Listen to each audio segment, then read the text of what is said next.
आज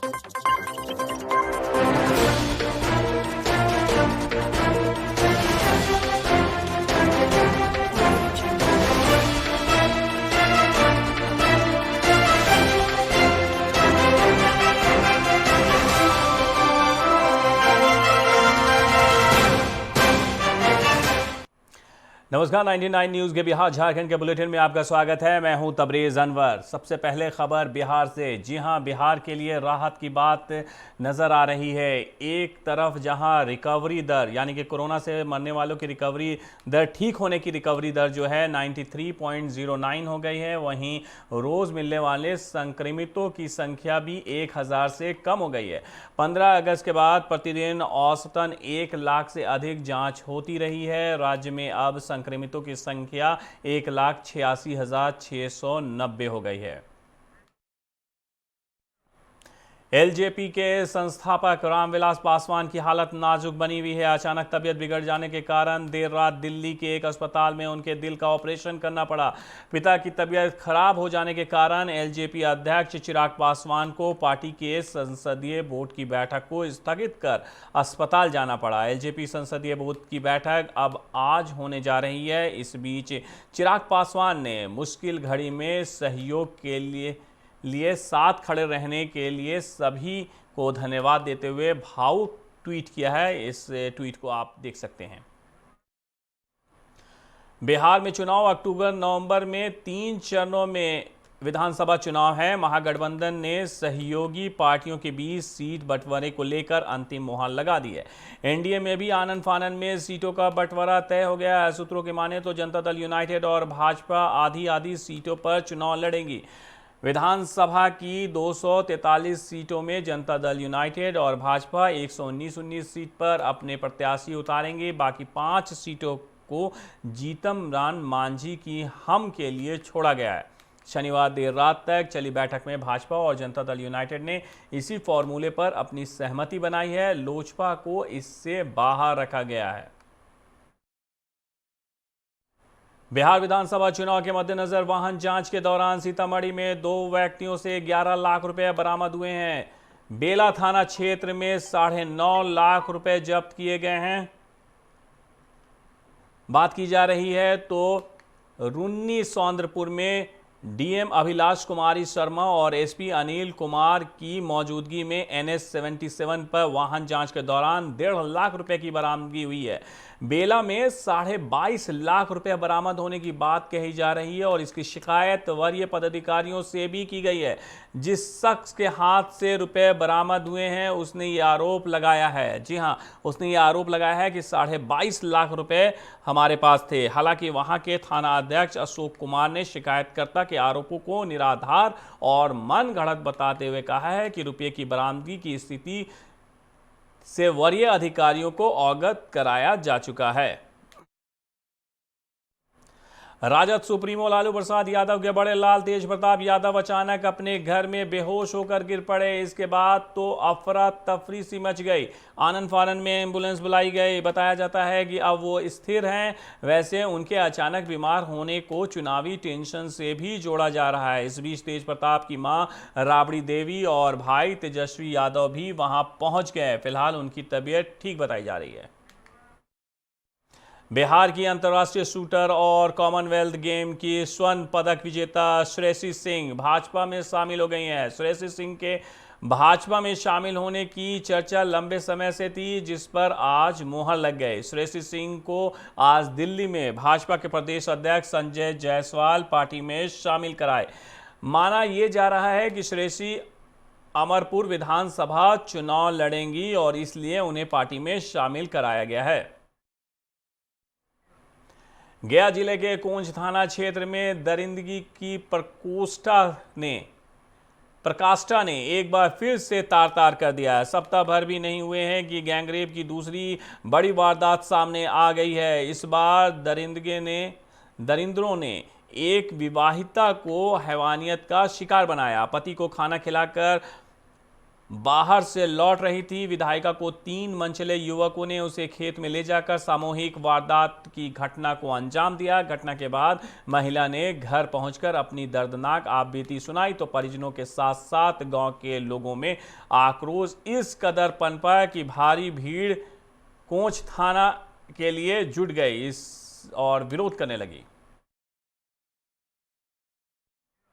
मुजफ्फरपुर के अहियारपुर थाना क्षेत्र के बखरी चौक पर ट्रैक्टर के धक्के से एक बाइक सवार की मौत हो गई है। इसके विरोध में लोगों ने सड़क जाम कर दिया है। मृतक युवक की पहचान रामचंद्र पासवान के पुत्र उमेश पासवान के रूप में हुई है।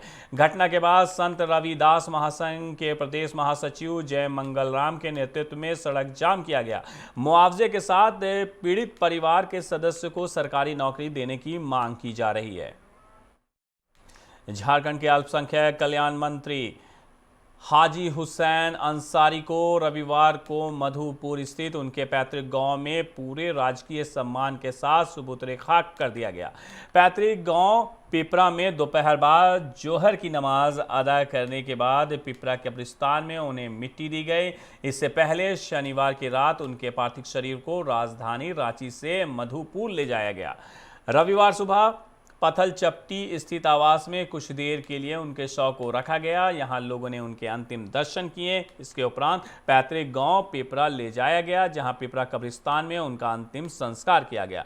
मंत्री हाजी हुसैन अंसारी का शनिवार को रांची स्थित मेदांता अस्पताल में मौत हो गई थी। उनके अंतिम दर्शन के लिए राज्य के कई बड़े मंत्री हाजी के गांव पहुंचे। हमारे अनुकूल नहीं थी। चुनाव के प्रचार प्रसार के अंतिम घंटों में मुझे मालूम भी नहीं था।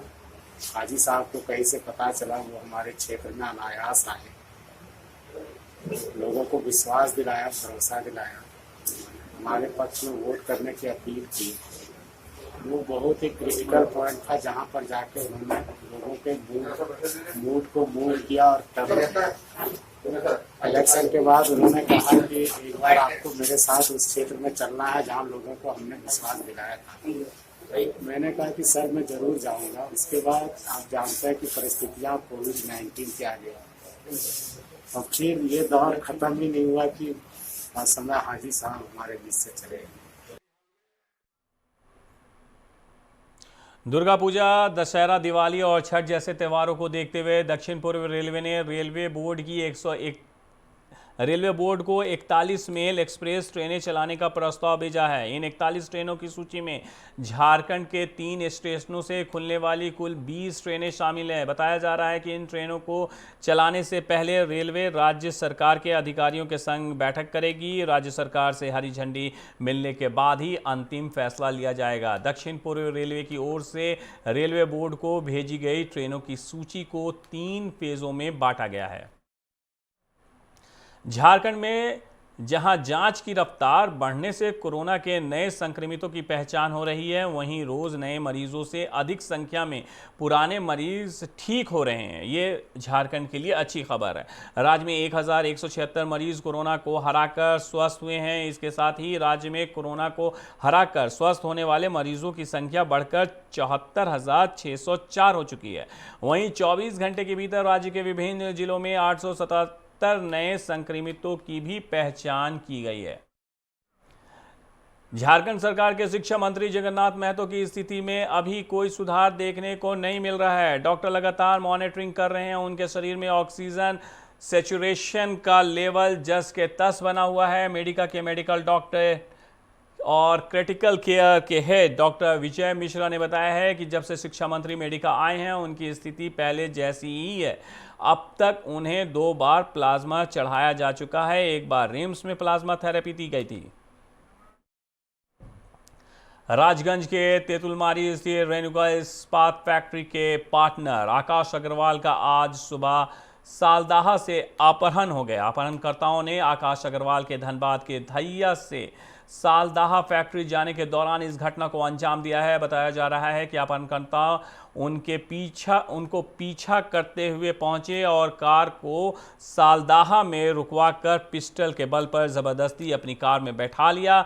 घटना की सूचना पाकर मौके पर पहुंची राजगंज पुलिस ने टुंडी की ओर जाने वाले इलाके को सील कर सर्च अभियान शुरू कर दिया है।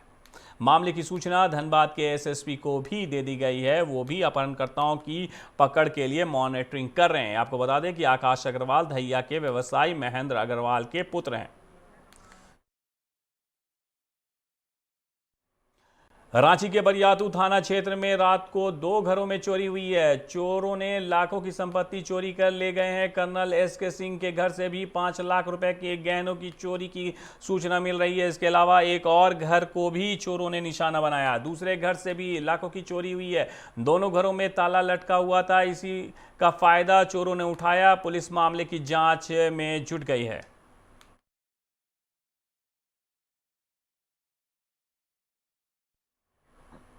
धनबाद के ब्लड बैंक रक्त की कमी से जूझ रहा है, जिसे देखते हुए कोला कुसुमा उच्च विद्यालय में मानव जीवन संस्था ने रक्तदान शिविर का आयोजन किया। शिविर में एकत्र किए गए रक्त को पीएमसीएच ई ब्लड बैंक को सौंपा जाएगा। संस्था की रक्षा संतोषी आनंद ने बताया है कि सामाजिक आवश्यकताओं को पूरा करना उनकी संस्था का मुख्य उद्देश्य है। ऐसे में आज ब्लड डोनेशन कैंप का भी आयोजन किया गया है। ब्लड बैंक जो हम लोग किए हैं वो हमारा है कि हर लोगों तक ब्लड का जो कमी है पूरे धनबाद में, इस कैंप के थ्रू ब्लड हमारा जो है पीएमसीएच तक पहुँचे और सबको मिले। जो भी लोग हैं जो ब्लड की कमी के कारण नहीं रह पाते दुनिया में, उनको ये अच्छे से आसानी से मिल सके। कितना यूनिट कलेक्शन का लक्ष्य है?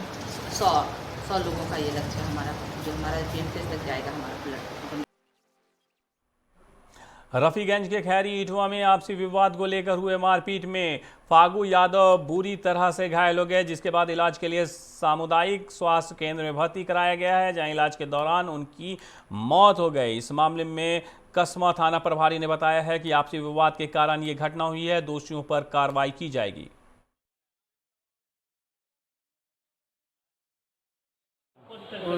शंभू यादव, राजेश यादव, बिल्लू यादव।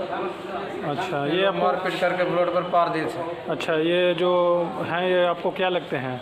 ये हमको मेरा पिताजी लगते हैं। आपसे ये विवाद है जमीन के चलते और घास भूसा रखकर तक फोड़ने के लिए भराम, तो मारपीट लोग कर दिए। अच्छा, और मारपीट करके रोड पे कहाँ? रोड पर होती है, बगल में पहाड़ देते रोड पर।